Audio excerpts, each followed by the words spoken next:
na ang pananampalataya at bilang buo ay sapat upang magbigay ng bayan. Ngunit ngayon, nakita ko ang aking mga kababayan na ang mga ihirap ay lalo pinapahirapan at ang mga inosente ay napaparusahan. Ilang Crispin po ba ang kailangang maglaho para magising ang ating bayan?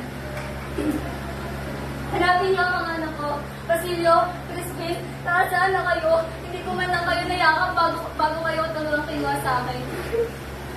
Ano kasalanan ng isang ina upang pagbayarin ng ganito?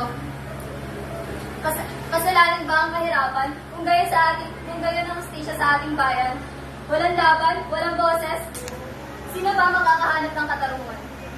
Ha? Katarungan? Ha? Ano ba ang halaga niyan? Kung ikaw naman ay marumi at dukha, hindi ko ahayaan na makabilang sa mga ito. Pinili ko magmukhang Europeo. Magsalita gaya nila. Kumilos gaya nila. Ngunit bakit? Bakit? Kahit anong gawin ko, tinuturing pa rin nila akong mababa. Ano pa ang dapat kong gawin? Para matawag na sibilisano.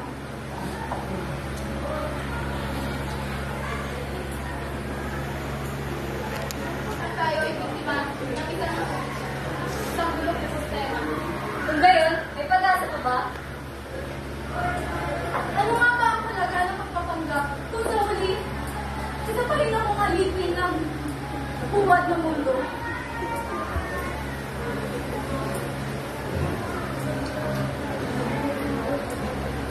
Tama na ang pananahimik! Tama na ang pananahimik! Panahon na upang baguhin ang ating bayan. Para